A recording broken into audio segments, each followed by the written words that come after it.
amados hermanos y amigos que nos ven por este medio.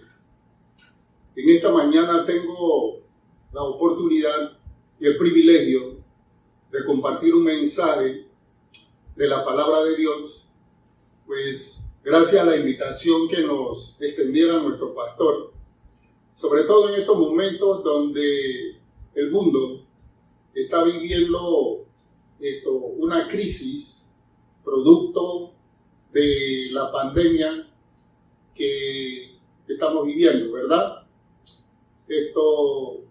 Pero antes de comenzar esta breve reflexión, yo quisiera que ustedes abriguen en sus corazones lo que Dios nos dice en el día de hoy. Así lo dice Isaías 41:4, la traducción del lenguaje actual. Yo soy el único Dios y mantengo bajo el control todo lo que pasa en este mundo. He existido desde el principio y existiré. Amén. Tremenda palabra, ¿verdad? Para comenzar, que esta palabra nos llene de mucha esperanza y mucho ánimo para enfrentar las cosas que estamos atravesando. Lamentablemente, a veces cuando surgen crisis, no advertimos que lo que nos está ocurriendo tiene un propósito divino. Y yo no tengo la menor duda que lo que nos está ocurriendo hoy día tiene un propósito divino. Es por ello que, atendiendo a ese propósito divino, le hemos puesto un título a este tema que se llama "El temor nos impide ver la gloria de Dios". Uno de los ejemplos bíblicos donde toda una nación experimentó una situación colectiva de angustia y de temor es la historia que se contiene en el libro Éxodo, capítulo 14. El capítulo 14 del libro de Éxodo. Este capítulo 14 es uno de los capítulos más importantísimos prácticamente de toda la Biblia, en vista de que Dios manifestó su poder y su gloria por medio a favor del pueblo de Israel. Como ustedes saben, la historia del pueblo de Israel, donde Dios dividió el Mar Rojo para que su pueblo pasara en seco en medio de dicho mar. Esta porción bíblica en realidad nos enseña algunas lecciones importantes que nosotros debemos adoptar, sobre todo en estos momentos críticos que estamos viviendo. Una de las lecciones importantes que nos trae esta porción bíblica del capítulo 14 del libro de los Éxodos es que debemos ser obedientes a la palabra de Dios. Miren, en el capítulo 14, verso del 1 al 4, se relata que tan pronto el pueblo de Israel salió de Egipto, el destino original de este pueblo era dirigirse hacia la tierra prometida. Sin embargo, Dios cambió el rumbo de esta dirección, cambió el rumbo dentro del cual el pueblo de Israel tenía que dirigirse. El verso 2, Dios, hablando a Moisés, le dice que le dijera a su pueblo que diera la vuelta y acamparan en un lugar llamado Pai Hairot, que en hebreo significa puerta de la libertad, entre Migdol y acamparan alrededor del Mar Rojo. Mire, lo importante de esto es que ese lugar prácticamente no tenía salida en tierra para que el pueblo de Israel pudiese seguir marchando. yo me imagino que el pueblo de Israel estuvo muy preocupado y no entendía la dirección que Dios le dio, porque el lugar donde ellos estaban acampando no tenía salida, ¿verdad? Sin embargo, el mismo Dios en el verso 4 nos dice que Él iba a endurecer el corazón de Faraón y de su ejército, porque tenía un plan divino perfecto, que de pronto en ese momento el pueblo de Israel no lo entendía. Y eso mismo ocurre cuando Dios no habla, Dios no da una palabra, sueño, etcétera, pero nosotros a veces no logramos comprender el alcance de lo que Dios quiere decirnos, ¿verdad? Sin embargo, el pueblo de Israel se sometió, fue obediente y ellos acamparon en ese lugar. Yo creo que un aspecto muy importante de esta obediencia, el principio del pueblo de Israel, era muy determinante, porque dependiendo de esa obediencia, Dios iba a establecer todo un plan, ¿verdad? Y este plan consistía, como dije antes, endurecer el corazón del faraón y de su ejército para que ellos pensaran de que el pueblo de Israel estaba completamente encerrado en el desierto. Ahora, ustedes preguntarán, bueno, pero ¿por qué Dios hizo eso? Tomó esa decisión, porque si ya el pueblo de Israel había salido de la cautividad de Egipto, entonces ¿por qué razón Dios lo lleva a ese lugar, a un lugar prácticamente acorralado, encerrado, sin salida? Bueno, déjenme decirles que Dios no hace nada en forma casual. Todo lo que Dios hace está debidamente planeado y planificado, ¿verdad? Si nosotros nos vamos al capítulo 3 del libro de Éxodo, nosotros podemos observar allí que el pueblo de Israel ya había clamado a Dios por su libertad. Y Dios había dicho en el verso 8, capítulo 3, que Él había descendido para librar de mano de los egipcios. Y había lógicamente que comisionado a su siervo Moisés para que se encargara de esa misión. Pero lo más importante es que en el verso 20 de ese capítulo 3, Dios dice que Él iba a extender su mano y herir a Egipto con todas sus maravillas. Imagínense, esto Dios lo dice en el capítulo 3, verso 20 del libro de Éxodo. La historia que le estamos contando, cuando el pueblo de Israel sale de Egipto, se contiene en el capítulo 14 del libro de Éxodo. Lógicamente que transcurrieron muchísimos años para que se llegara a ese momento, ¿verdad?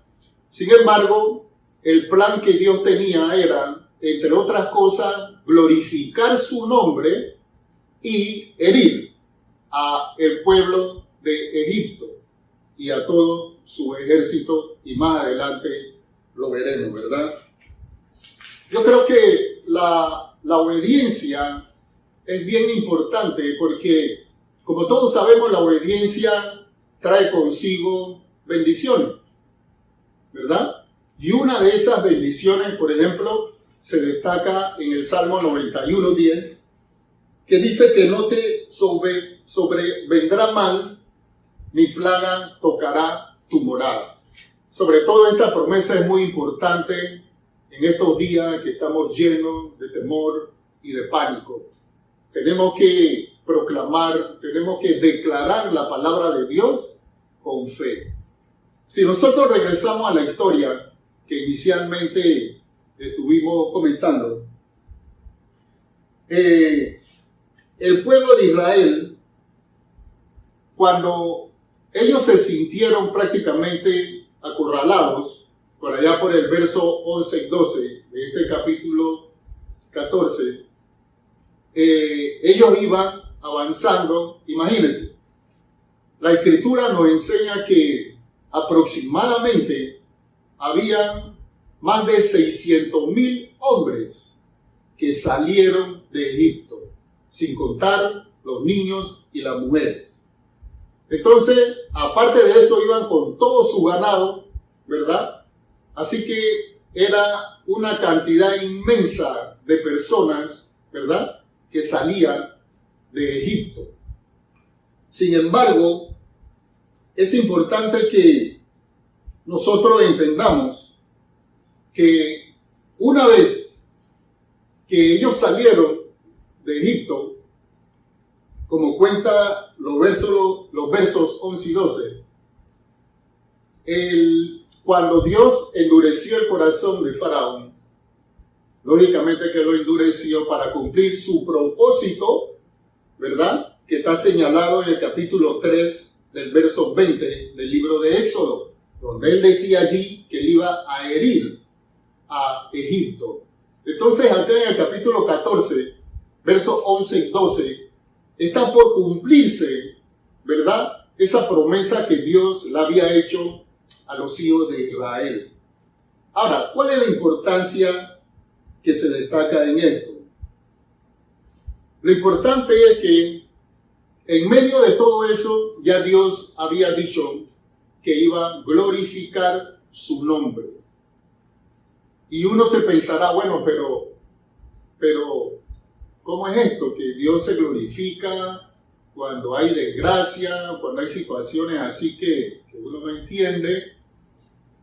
Bueno, recordemos que Dios es un Dios de amor, es un Dios de misericordia, pero es un Dios de justicia. Y si nosotros vemos en el capítulo 3, ¿verdad?, del versículo 7 de ese capítulo, dice: dijo luego Jehová, bien he visto la aflicción de mi pueblo que está en Egipto, y he oído su clamor a causa de sus exactores, pues he conocido su angustia. Dios vio la aflicción de su pueblo, Dios oyó el clamor de sus hijos y Dios conoció la angustia del pueblo de Israel. Y precisamente esas son acciones y actitudes que hoy día Dios ve en cada uno de nosotros. Yo no tengo la menor duda de que Dios ha visto nuestras aflicciones. No tengo la menor duda que Dios haya escuchado, oído nuestro clamor, y tampoco tengo la menor duda de que Dios haya conocido o conoce realmente la angustia que prácticamente todo el mundo, ¿verdad?, siente por lo que estamos viviendo. Yo creo que así como estuvo el pueblo de Israel prácticamente encerrado en una zona donde no había prácticamente salida, yo creo que de esa misma forma nosotros hoy día, el mundo entero está prácticamente encerrado. Y todo debido precisamente a la serie de medidas que han adoptado los diferentes gobiernos en cada país, ¿verdad?, de cuarentena para preservar, para cuidar, para mitigar, ¿verdad?, que no se propague esta enfermedad. Ahora, lo preocupante de esto, y es una preocupación generalizada de todos nosotros, es que a pesar de que nosotros, ¿verdad?, de pronto sentimos temor, lo grave es que aún la ciencia, los científicos, no han podido descubrir ese antídoto o esa vacuna que pueda traer alguna solución, ¿verdad?, a esa pandemia. Sin embargo, yo creo que como creyentes, como hombres de fe, hombres y mujeres de fe, debemos creer en lo que dice la palabra de Dios. Y la palabra de Dios nos dice en Isaías 41:10 lo siguiente: no temas, porque yo estoy contigo. No desmayes, porque yo soy tu Dios que te esfuerzo. Siempre te sustentaré con la diestra de mi justicia, dice el Salmo 91:10. No te sobrevendrá mal, ni plaga tocará tu morada. Al final, Jeremías 33:3 nos dice que clama a mí y yo te responderé y te enseñaré cosas grandes y ocultas que tú no conoces. Entonces son promesas maravillosas, promesas increíbles donde Dios nos enseña, nos dice que independientemente de la situación o de las circunstancias por las cuales estamos atravesando, no debemos temer. No debemos temer, porque Él tiene, como dije inicialmente, ¿verdad? En Isaías 41:4, que Él es el único Dios y mantiene bajo el control todo, absolutamente todo lo que pasa en este mundo, ¿verdad? Entonces, lo importante es que tengamos eso en nuestro corazón.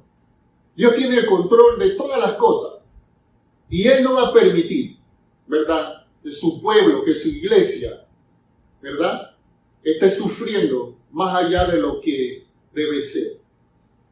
Ahora, hay algo importante que quiero también sembrar en su corazón.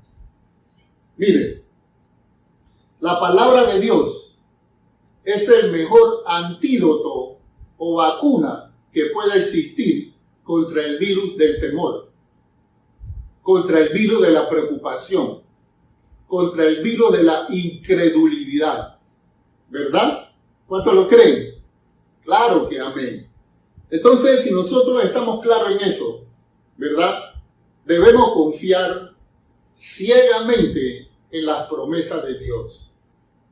De modo que una de las lecciones importantes que hemos dicho es que debemos obedecer a la palabra de Dios. Amén. El segundo elemento, la segunda lección que tenemos importante es que debemos clamar a Dios, clamar y confiar en Dios.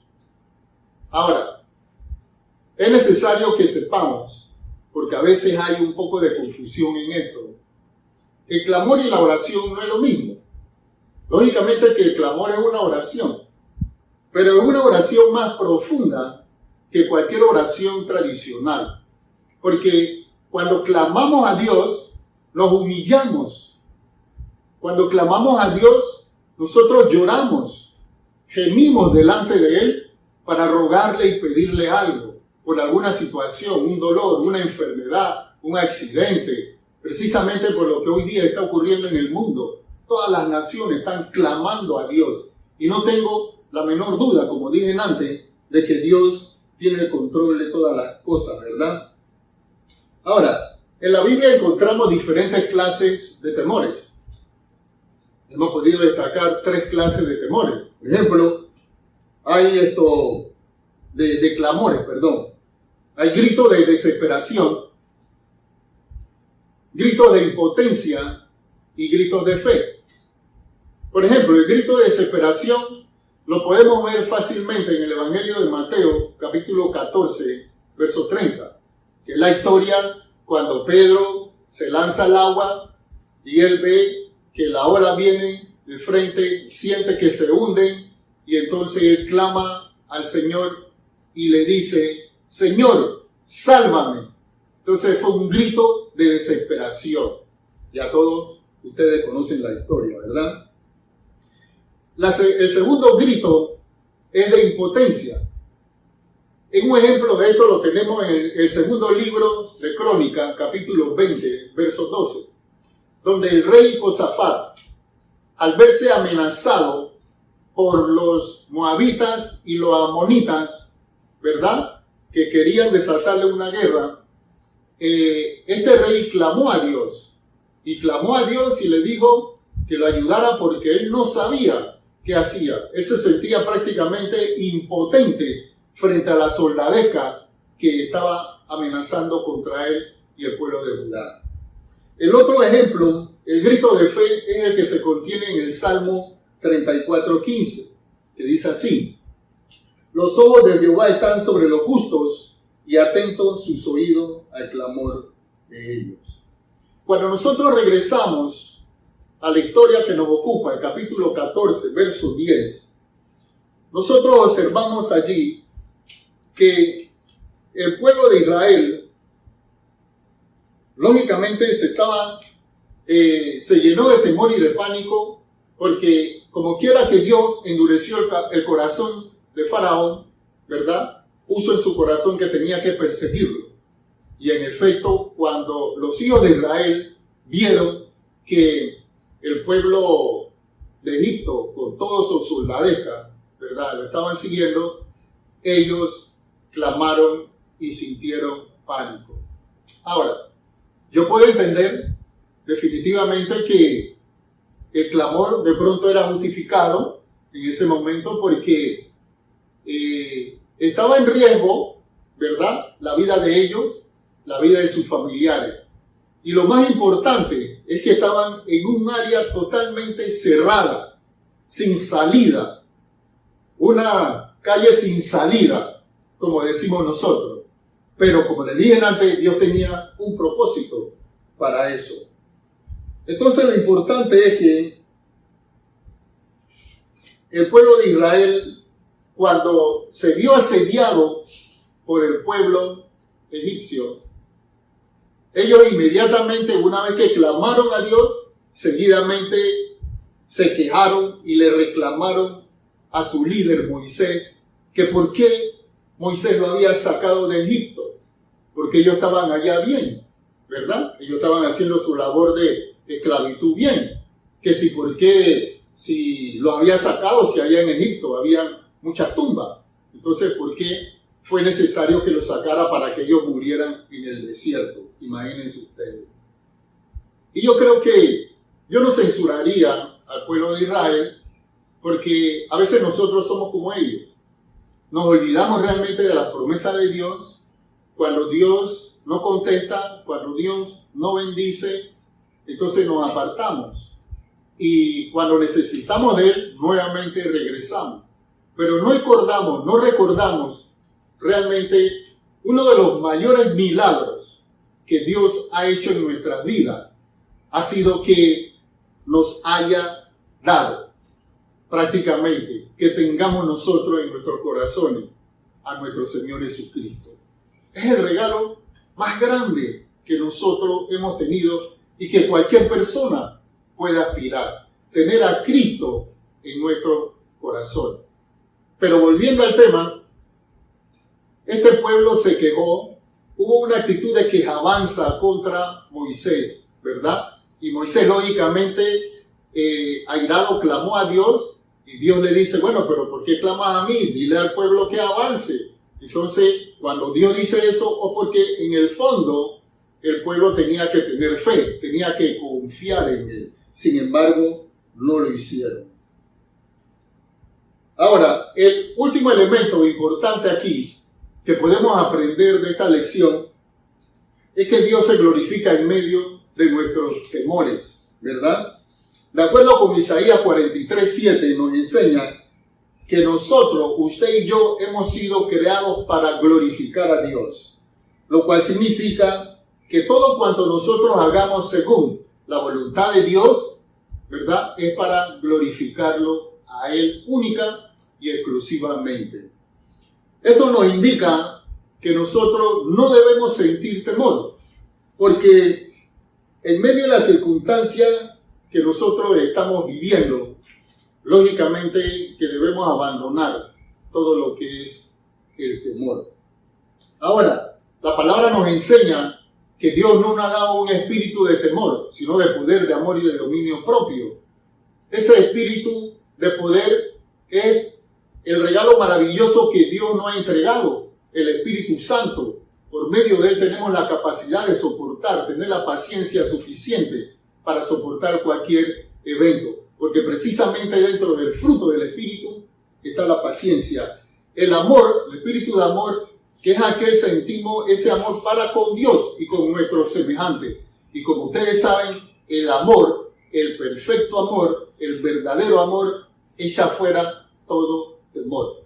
Y el último es de dominio propio, es el autocontrol de las emociones de uno, ¿verdad? Uno tiene que tener un balance, un control de sus emociones.